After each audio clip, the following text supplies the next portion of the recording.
Selamat pagi Bapak Ibu dan saudara-saudaraku, salam kasih sejahtera dalam Kristus Tuhan kita.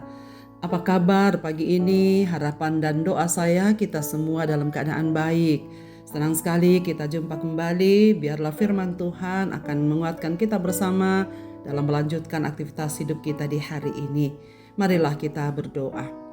Bapa di sorga, terima kasih banyak waktu yang indah yang Tuhan berikan pada kami pagi ini sebelum kami memulai aktivitas kami. Kami akan membaca dan merenungkan firman-Mu, kuatkan dan teguhkanlah kami melalui sabda-Mu ini. Biarlah Roh-Mu yang menolong kami untuk membaca dan merenungkannya. Di dalam nama Yesus Kristus kami berdoa, amin. Saudara sekalian, mari kita membaca kitab 1 Raja-Raja pasal 19 ayat 9 sampai 18 demikian. Di sana masuklah ia ke dalam sebuah gua dan bermalam di situ.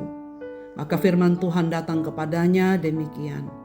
Apakah kerjamu di sini, hai Elia?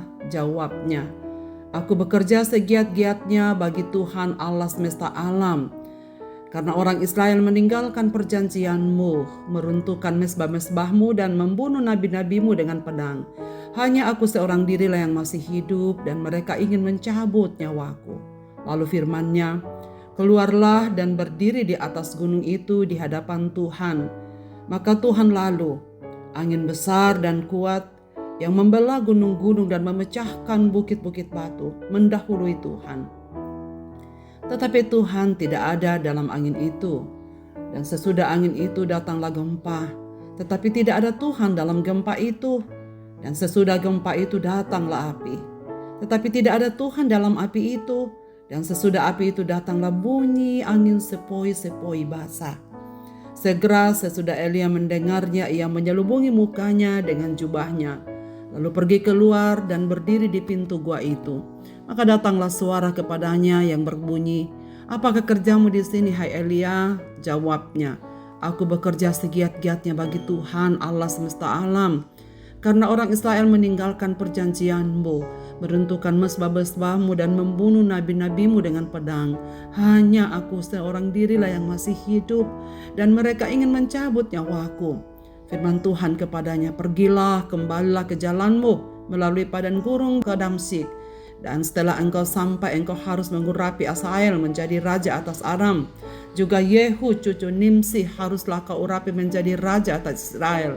Dan Elisa bin Sarfat dari Abel Mehola haruslah kau urapi menjadi nabi menggantikan engkau. Maka siapa yang terluput dari pedang Hazael akan dibunuh oleh Yehu. Dan siapa yang terluput dari pedang Yehu akan dibunuh oleh Elisa. Tetapi aku akan meninggalkan 7.000 orang Israel, yakni semua orang yang tidak sujud menyembah Allah dan yang mulutnya tidak mencium Dia. Tak berjalan sendirian. Saudara-saudaraku, apa yang akan kita lakukan jika kita merasa telah bekerja keras namun hasilnya tak sesuai harapan? Banyak orang yang akhirnya akan menyerah, bahkan kecewa dan meninggalkan pekerjaan itu sebab merasa sia-sia. Nabi Elia adalah manusia seperti kita. Setelah ia bekerja keras membunuh nabi-nabi Ahab 450 orang, ia berharap akan pertobatan terjadi pada umat Israel. Ahab akan bertobat juga, namun tak ada tanda-tanda akan ada perubahan. Malah ancaman yang diterimanya. Saat itu Elia merasa sendirian. Tidak ada yang dapat menolong. Tidak ada jalan keluar. Tidak ada yang membelanya. Maka jalan satu-satunya ialah pergi sejauh mungkin dengan tujuan ingin meninggalkan tempat pelayanan itu, sebab merasa tak ada hasilnya. Ketika ia sudah jauh dan berjalan, Tuhan menguatkannya.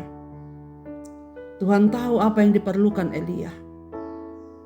Maka ia melayani dengan kasih dan memberikan makanan sebagai kebutuhan pertama yang ia butuhkan.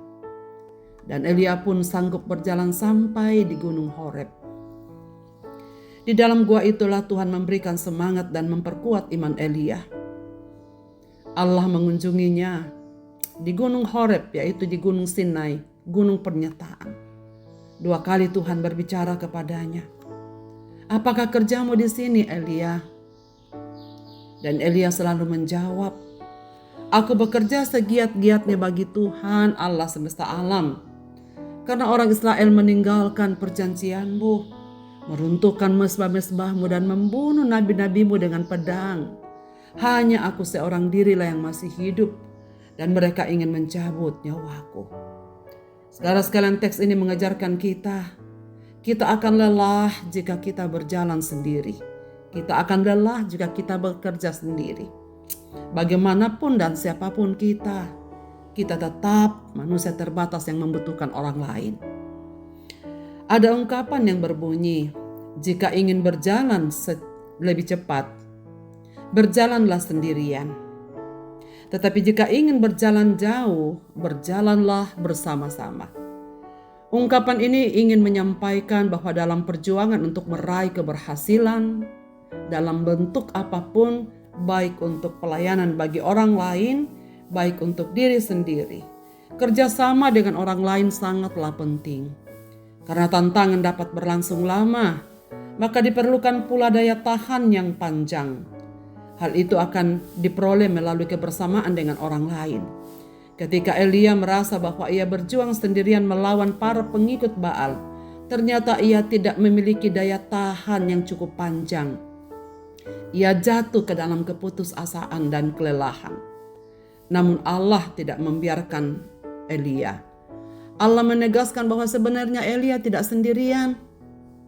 Ada banyak orang-orang yang tetap setia kepada Allah. Jangan melihat kepada mereka-mereka yang tidak setia dan fokus kepadanya. Lihatlah, masih banyak orang Israel yang setia. Dan jumlah mereka pun tidak sedikit. 7.000 orang. Belum termasuk Raja Aram, Raja Israel dan Elisa. Mereka semua akan berjuang bahu-membahu untuk melawan para pengikut Baal. Dari situ semangat dan pengharapan Elia dipulihkan. Saudara sekalian, perjuangan untuk menjaga kekudusan hidup bukanlah perkara yang mudah di tengah dunia yang penuh tantangan dan godaan ini. Perjuangan kita untuk memelihara hidup kita kudus di hadapan Tuhan bukanlah perkara yang mudah. Kesusahan maupun kesenangan sama-sama berpotensi menjauhkan kita dari kekudusan hidup. Itulah sebabnya Allah membangun persekutuan umat beriman atau gereja. Sebab Tuhan tahu melalui gereja, melalui persekutuan, Ia akan hadir untuk menguatkan dan membersamai orang-orang Israel, orang-orang percaya kita yang berjalan sekarang ini untuk kuat di dalam iman kita. Dalam kebersamaan dengan umat beriman lainnya, kita akan mengalami penyertaan dan kekuatan dari Allah untuk berjuang menjaga kekudusan hidup ini. Karena itu saudara-saudaraku sekalian, persekutuan gereja di mana saudara ada, ikutlah di dalamnya, berpartisipasilah di dalamnya, rajinlah mengikutinya, dan Tuhan akan menguatkan saudara di dalam melanjutkan siara iman kita di muka bumi ini. Persekutuan dengan saudara-saudara seiman adalah tempat Tuhan hadir untuk memberkati kita. Marilah kita berdoa. Tuhan, terima kasih untuk gereja yang Engkau anugerahkan kepada kami. Terima kasih untuk persekutuan di mana kami tumbuh. Terima kasih untuk saudara-saudara seiman kami yang kami tahu Tuhan pakai mereka semua untuk menguatkan, meneguhkan kami dalam menjaga kekudusan hidup kami berjalan berserta Tuhan di sepanjang hari hidup kami.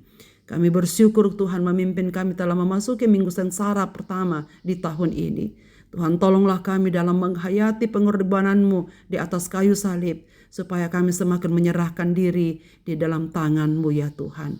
Biarlah kami semua bertumbuh dalam persekutuan dengan umat-umat beriman milik kepunyaan-Mu. Dalam Kristus Tuhan kami berdoa. Amin. Selamat beraktivitas Bapak, Ibu, dan saudara-saudaraku. Tuhan Yesus memberkati.